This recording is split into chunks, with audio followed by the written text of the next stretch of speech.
So hello guys, welcome back to another brand new video guys. আজকের ভিডিওতে আমরা শিখবো কিভাবে এই ধরনের ফটো এডিটিং করতে হয়। তো এই ধরনের ফটো এডিটিং করার জন্য আজকের ভিডিওতে আমরা ব্যবহার করব লাইটরুম এবং স্ন্যাপসিড। তো প্রথমে আমরা লাইটরুম অ্যাপ্লিকেশনে আমাদের ফটোটিকে শেয়ার করে দেব। তারপর লাইটরুম অ্যাপ্লিকেশনটি ওপেন করার পর অল ফটোসে ক্লিক করব। তো দেখতে পাবো আমাদের ফটো এখানে চলে আসবে। এরপর এখান থেকে প্লাসের এখানে ক্লিক করে 3 ডটে ক্লিক করে দেব। তারপর এখানে এই যে এগুলো টিকমার্ক করা থাকবে এগুলোকে আমরা আনটিক করে দেব। তারপর জাস্ট এখানে এটা সিলেক্ট করা থাকবে। আর আমি আমার টেলিগ্রাম চ্যানেলে একটি প্রিসেটের লিঙ্ক দেবো, সেটাকে আপনাকে ডাউনলোড করে নিতে হবে, ফাইল। তো এরপর আমরা এই প্রিসেটটির উপর ক্লিক করব, তারপর অ্যাড অপশানে ক্লিক করে দেব। তাহলে আমাদের এই প্রিসেটটি এখানে অ্যাড হয়ে যাবে। তো দেখতে পাচ্ছেন আমাদের প্রিসেটটি কিন্তু চলে আসলো।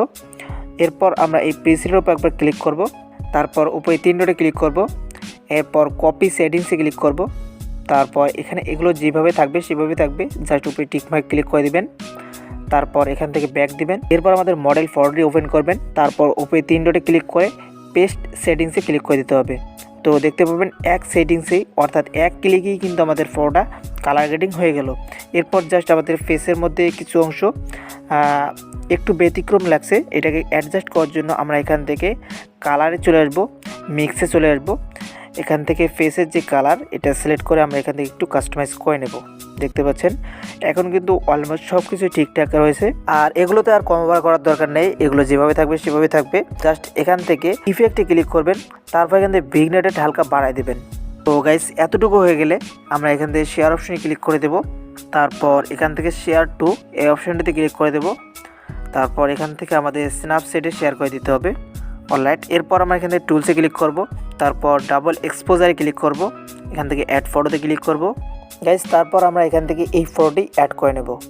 তো দেখতে পাচ্ছেন এরকম চলে আসবে। এরপর আমরা এখান থেকে এই যে মাঝখান অপশনটিতে ক্লিক করব, তারপর লাইটেন এটা সিলেক্ট করে নেব। তো দেখতে পাবেন অটোমেটিকলি কিন্তু এরকম চলে আসবে।